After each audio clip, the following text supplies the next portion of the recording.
Hello friends, welcome to my channel. Friends, మా ఛానల్ని మీరు ఫస్ట్ టైం చూస్తున్నట్లయితే తప్పకుండా సబ్స్క్రైబ్ చేసుకోండి. పక్కనే ఉన్న బెల్ ఐకాన్ని క్లిక్ చేసి ఆల్ ఆప్షన్ని సెలెక్ట్ చేసుకోండి. ఫ్రెండ్స్, ఈ వీడియో చాలా ఇంట్రెస్టింగ్గా ఉండబోతుంది. తప్పకుండా చివరి వరకు చూడండి. ఇక స్టోరీలోకి వెళ్ళినట్లయితే, చందు పెళ్లి సంబంధం చెడిపోవడంతో రామరాజు చాలా బాధపడుతూ కన్నీళ్లు పెట్టుకుంటూ ఉంటాడు. ఇంతలోనే తిరుపతి రామరాజు దగ్గరికి వచ్చి, ఏంటి బావా, ఏం జరిగింది? మీరు సంబంధానికని వెళ్ళారు, కానీ తిరిగి వచ్చేటప్పటికి ఇలా బాధపడుతున్నారు. ఏం జరిగింది బావా అని తిరుపతి అనేసరికి, అప్పుడు రామరాజు, చూడ్రా, వాళ్ళు పెద్దోడు నచ్చాడన్నారు, పెళ్ళికి ఓకే అని చెప్పారు, కానీ తిరిగి వచ్చేటప్పుడు మీ అబ్బాయి ఎవరినో ప్రేమించాడంట, మాకు మీ సంబంధం అవసరం లేదు అని చెప్పారా. అసలు చందు ప్రేమించిన విషయం వాళ్ళకి ఎలా తెలిసిపోయింది? అది నాకు అర్థం కావడం లేదురా అని చెప్పి ఇక రామరాజు అంటూ ఉంటే, ఇక ఆ మాటలు విన్న వేదవతి, చూడండి ఎందుకు అలా బాధపడుతున్నారు, ఏ అమ్మాయి కాకపోతే ఇంకొక అమ్మాయి అని వేదవతి అనేసరికి, అప్పుడు చందు, అవును నాన్న, ఈ అమ్మాయి కాకపోతే ఇంకొక అమ్మాయి ఎందుకు నాన్న అలా బాధపడతావు, దాని గురించి వదిలేయ్ అని చందు అంటాడు. ఆ మాటలు విన్న రామరాజు, ఎలా వదిలేయమంటావురా, ఆ భద్రావతి ఒక్క కొడుకు పెళ్ళైనా చేశావని ప్రతి క్షణం నన్ను అవమానిస్తూనే ఉంది, అనుమానిస్తూనే ఉంది. అలాంటి భద్రావతి కళ్ళ ముందే నీ పెళ్ళి ఎంతో గ్రాండ్గా చేయాలని అనుకున్నాను, కానీ ఇలా జరిగిందేంటి అని చెప్పి ఇక రామరాజు బాధపడుతూ ఉంటారు. ఇంతలోనే భద్రావతి అది గమనించి చాలా సంతోషపడుతూ ఉంటుంది. ఒరేయ్ రామరాజు, ఇక నుండి నీ కుటుంబం మొత్తం చాలా బాధపడుతూ ఉంటే అది నేను చూస్తూ ఉండాలిరా. ఇక నుండి మీ కుటుంబంలో సంతోషం అనేదే లేకుండా చేస్తాను కదా అని చెప్పి ఇక భద్రావతి నవ్వుకుంటూ వచ్చి హాల్లో కూర్చుంటుంది. అది గమనించిన సేనాపతి విశ్వ వెంటనే, ఏంటక్క, ఏం జరిగింది, అంతలా సంతోషపడుతున్నావేంటి అని సేనాపతి అనగానే, అప్పుడు భద్రావతి, ఒరే సేనాపతి, ఇక ఆ రామరాజు కుటుంబంలో సంతోషం అన్న మాటకి చోటే లేదురా. ఇక నుండి వాళ్ళు బాధపడుతూనే ఉంటారు, నేను చేసే ప్రతి అడుగు వాళ్ళ మీదే ఉంటుంది అని చెప్పి భద్రావతి అంటూ ఉంటే, అప్పుడు సేనాపతి, ఇప్పుడు ఏం జరిగిందక్క అంత సంతోషపడడానికి అని సేనాపతి అంటాడు. అప్పుడు భద్రావతి, చూర్రా సేనాపతి, ఈరోజు ఆ రామరాజు తన పెద్ద కొడుక్కి పెళ్లి చూపులని వెళ్ళారు కదా, వాళ్ళు అక్కడ ఓకే చెప్పారు, కానీ నేను ఫోన్ చేసి వాడు ఒక అమ్మాయిని ప్రేమించాడు, మంచివాడు కాదని చెప్పడంతో వాళ్ళు ఈ పెళ్ళిని క్యాన్సిల్ చేశారా. దాంతో ఆ రామరాజు కుటుంబం మొత్తం చాలా బాధపడుతుంది. అది చూసి నేను చాలా సంతోషపడుతున్నాను. ఆ బాధ ఏంటో ఇప్పుడు ఆ రామరాజుకి తెలిసొచ్చింది. 25 సంవత్సరాల క్రితం నా చెల్లెల్ని, ఇప్పుడు నా మేనకోడల్ని నా ఇంటికి దూరం చేశారు.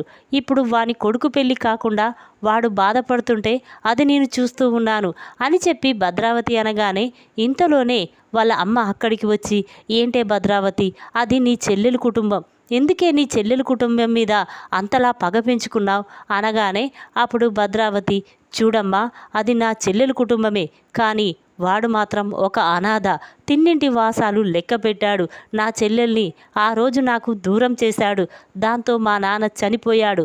ఆ బాధ ఎలా ఉంటుందో ఇప్పుడు వాడికి తెలియాలనే ఇలా చేశాను అని చెప్పి భద్రావతి అంటూ ఉంటే, అప్పుడు వాళ్ళ అమ్మ మాత్రం, చూడవే, పెళ్ళిని చెడగొట్టడం మహాపాపం, 100 అబద్ధాలడైనా ఒక పెళ్లి చేయాలన్నారు పెద్దలు, కానీ నువ్విలా పెళ్లి చెడగొడితే నాకు నచ్చలేదే అని చెప్పి ఇక వాళ్ళ అమ్మ అనేసరికి, అప్పుడు భద్రావతి, చూడమ్మా, అది రామరాజు కుటుంబం కాక వేరే కుటుంబం అయితే దగ్గరుండి నేనే పెళ్లి చేసేదాన్ని, కానీ ఆ రామరాజుని సంతోషంగా ఉండనివ్వను.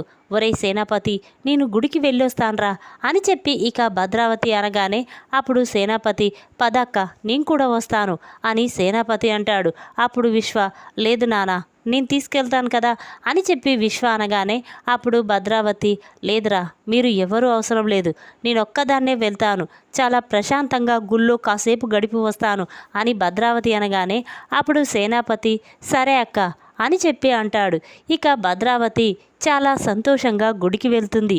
ఇక గుడిలో పూజారి చేత పూజ చేయించుకొని ఇక తిరిగి వస్తూ ఉండగా, ఇంతలోనే కొంతమంది రౌడీలు భద్రావతిని చూస్తారు.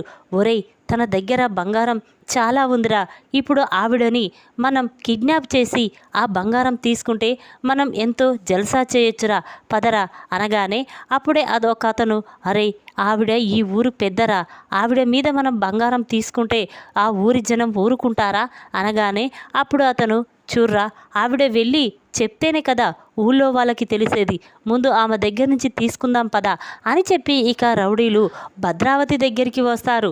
వాళ్ళని చూసిన భద్రావతి, ఏయ్ ఎవర్రా మీరు, ఇక్కడికి వచ్చారేంటి, జరగండి పక్కకు అనగానే అప్పుడు ఆ రౌడీలు, చూడమ్మా నిన్ను ఏమీ చెయ్యం, కానీ నీ మీద ఉన్న ఆ నగలు మాకిచ్చేసి ఇక్కడి నుంచి వెళ్ళు అని రౌడీలు అనేసరికి అప్పుడు భద్రావతి, ఏయ్ తిక్కగా ఉందా, అసలు నేను ఎవరినో తెలుసా, నా గురించి తెలుసుకొనే ఇక్కడికి వచ్చారా అని భద్రావతి అంటూ ఉంటే అప్పుడు ఆ రౌడీలు, చూడమ్మా నువ్వు ఎవరైనా మాకు అనవసరం, ముందు ఆ నగలు ఇచ్చి ఇక్కడి నుంచి కదులు, లేకపోతే నిన్ను ఇక్కడే చంపేస్తాం అని చెప్పి రౌడీలు అనేసరికి అప్పుడు భద్రావతి ఇక చాలా కోపంగా వాళ్ళ వైపు చూస్తూ ఉంటుంది.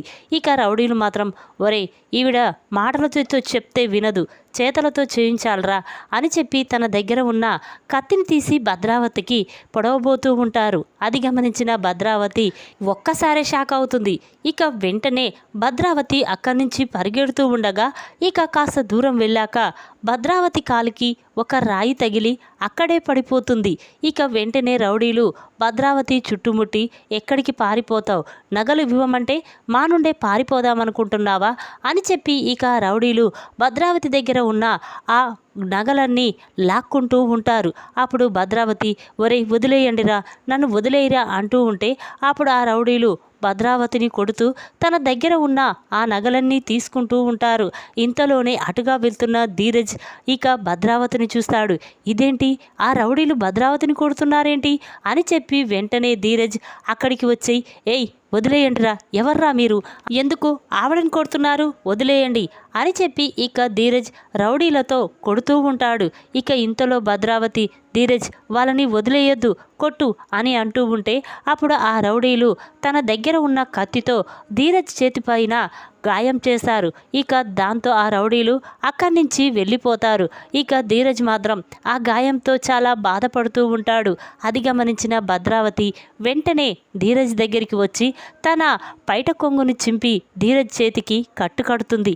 ఇక అది గమనించిన ధీరజ్, వద్దమ్మా అవసరం లేదు, పదండి మీ ఇంటి దగ్గర దిగబెడతాను అనగానే అప్పుడు భద్రావతి ఇక ఆ గాయాలతో చాలా బాధపడుతూ ఉంటుంది. అది గమనించిన ధీరజ్ వెంటనే భద్రావతిని తన బైక్పై ఎక్కించుకొని హాస్పిటల్కి తీసుకువెళ్తాడు. ఇక అక్కడికి వెళ్ళిన తర్వాత డాక్టర్ భద్రావతికి ట్రీట్మెంట్ చేస్తారు. ఇక భద్రావతి మాత్రం, ధీరజ్ నిన్ను నేను చాలా అపార్థం చేసుకున్నాను, నన్ను క్షమించు అని భద్రావతి అనేసరికి అప్పుడు ధీరజ్ చాలా కోపంగా, చూడండి మీ స్థానంలో ఎవరు ఉన్నా నేను కాపాడేవాణ్ణి, చూడండి ఎప్పుడు మనుషుల్ని అపార్థం చేసుకోవద్దు, పదండి వెళ్దాం అని చెప్పి ఇక ధీరజ్ అంటాడు. ఇదిలా ఉండగా ఇంటి దగ్గర సేనాపతి, విశ్వ, రేవతి అందరూ కూడా భద్రావతి కోసం ఎదురు చూస్తూ ఉంటారు. ఇక సేనాపతి మాత్రం, అదేంట్రా విశ్వ, అక్క గుడికని వెళ్ళింది, సాయంత్రం అవుతుంది, ఇంకా ఇంటికి తిరిగి రాలేదు, ఎక్కడికి వెళ్ళి ఉంటుంది అని సేనాపతి అనగానే అప్పుడు విశ్వ, ఏమో నానా నాకు కూడా అదే అర్థం కావడం లేదు, నేను వెళ్ళి చూసి వస్తాను అని విశ్వ అనగానే ఇక సేనాపతి మాత్రం, నేను కూడా వస్తాను పదరా అని చెప్పి ఇక ఇద్దరు కూడా మీ బైక్ పైన వెళ్దామని చూస్తూ ఉంటారు. ఇంతలోనే ధీరజ్ భద్రావతిని తీసుకొని అక్కడికి వస్తాడు. ఇక భద్రావతికి దెబ్బలు తగిలి ఉండడంతో సేనాపతి, విశ్వ ఒక్కసారే షాక్ అవుతారు. ఇక వెంటనే భద్రావతిని కిందికి దించి, ఒరేయ్ ధీరజ్ ఏంట్రా మా అత్తనే కొడతావా, అసలు నీకు ఎంత ధైర్యం రా అని చెప్పి ఇక విశ్వ ధీరజ్ పైకి చెయ్యి లేపుతాడు. అది గమనించిన భద్రావతి వెంటనే, ఒరేయ్ విశ్వ ఆగరా అనగానే అప్పుడు విశ్వ, లేదత్తా వీణ్ణి చంపేస్తా, నిన్నే కొడతాడా అని చెప్పి ఇక విశ్వ ధీరజ్ కాలర్ పట్టుకోగానే అది గమనించిన భద్రావతి వెంటనే విశ్వ చెంప పగలగొడుతుంది. ఏంట్రా ఈ ఆవేశం, నేను చెప్పేంతవరకు ఆగవా? అసలు ఏం జరిగిందో తెలుసుకోవా? వాడు నన్ను కొట్టడమేంట్రా? అసలు నా ప్రాణాలు కాపాడిందే వాడు అని చెప్పి ఇక భద్రావతి జరిగిన విషయం మొత్తం కూడా సేనాపతి విశ్వకి చెప్తుంది. ఇక ఇంతలోనే రామరాజు, వేదవతి కుటుంబం అంతా కూడా బయటికి వస్తారు. ఇక భద్రావతి, ధీరజ్, విశ్వగాడు తొందరపడ్డందుకు మమ్మల్ని క్షమించరా అనగానే అప్పుడు ధీరజ్, లేదమ్మా, మీరు నా క్షమాపణ చెప్పన అవసరం లేదు అని చెప్పి ఇక ధీరజ్ వెళ్తూ ఉంటే ఇంతలోనే సేనాపతి, ధీరజ్ ఆగు అనగానే అప్పుడు ధీరజ్, ఏంటి చెప్పండి అని అంటాడు. ఇక వెంటనే సేనాపతి, చూడు ధీరజ్, నీ మీద మాకు ప్రేమ ఉందని అనుకోకు, కానీ నా అక్కని కాపాడవన్న కృతజ్ఞతతో నీకు థ్యాంక్స్ చెప్తున్నాను. చూడు, నా అక్క ప్రాణాలు కాపాడావు. నీ జన్మలో నీ రుణం తీర్చుకోలేను. కానీ నా కూతుర్ని తీసుకువెళ్ళిన వని దొంగచాటంగా పెళ్లి చేసుకున్నావని నీ మీద నాకు చాలా కోపంగా ఉంది. కానీ అవన్నీ పక్కన పెట్టి నా అక్క ప్రాణాలు కాపాడావని నీకు నేను క్షమాపణ చెప్తున్నాను. మమ్మల్ని క్షమించు ధీరజ్ అని చెప్పి ఇక సేనాపతి అనగానే ఇంతలోనే వేదవతి, అక్క ఏం జరిగింది? నీకు ఈ దెబ్బలేంటి అని చెప్పి వేదవతి బాధపడుతూ ఉంటుంది. అది గమనించిన భద్రావతి, అమ్మ, నాకు దెబ్బలు తగిలాయి, ఆవిడ అంత బాధపడని అవసరం లేదు. చూడు, పదండి మనం ఇంట్లోకి వెళ్ళిపోదాం అని భద్రావతి అంటూ ఉంటే అప్పుడు వేదవతి, ఏంటక్క, ఇంకా ఎన్ని రోజులక్క నన్ను ఇలా దూరం పెడతావు? చూడు, ప్రేమించుకొని పెళ్లి చేసుకునే వాళ్ళు ఎవరూ లేరా? నేను అంతకంటే ఎక్కువ తప్పు చేశానా? నన్ను క్షమించక్క, అసలు నీకు ఏం జరిగింది అనగానే అప్పుడు ధీరజ్, అమ్మా, అవన్నీ నేను చెప్తాను పద అని చెప్పి ఇక భద్రావతి, రామరాజు కుటుంబం ఇంట్లోకి వెళ్ళిపోతారు. ఇక ధీరజ్ మాత్రం, అమ్మ, ఆవిడని కొంతమంది రౌడీలు తన బంగారం కోసం తనని కొడుతూ ఉంటే నేనే ఆవిడని కాపాడి ఇంటికి తీసుకువచ్చాను. కానీ ఆ సేనాపతి, విశ్వ ఇద్దరూ కూడా నాకు క్షమాపణ చెప్పారు. పాపం తన నొప్పులతో ఎంత బాధపడుతుందో తనని చూస్తుంటే నీలాగే నాకు తల్లిలా అనిపించిందమ్మా అని ధీరజ్ అంటాడు. అప్పుడు వేదవతి, అదేంటిరా అలా మాట్లాడతావు?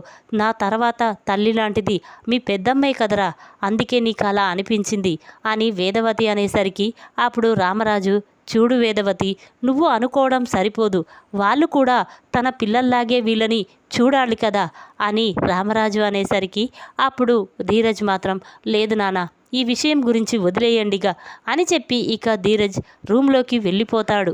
ప్రేమ కూడా ధీరజ్ దగ్గరికి వెళ్ళి, చూడు ధీరజ్, నేను ఎప్పుడూ అపార్థం చేసుకున్నాను, కానీ నువ్వు ఇంత మంచివాడివని నాకు తెలియదు.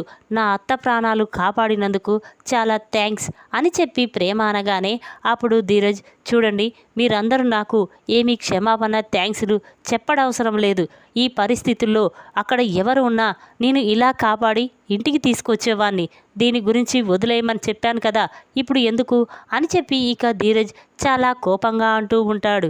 ఇక ఆ మాటలు విన్న ప్రేమ మాత్రం, ఎందుకలా? నేను మంచిగా మాట్లాడినా కూడా నువ్వు నాతో అంత కఠినంగా ఎందుకు మాట్లాడుతున్నావు అని ప్రేమ అనేసరికి అప్పుడు ధీరజ్, ఎందుక?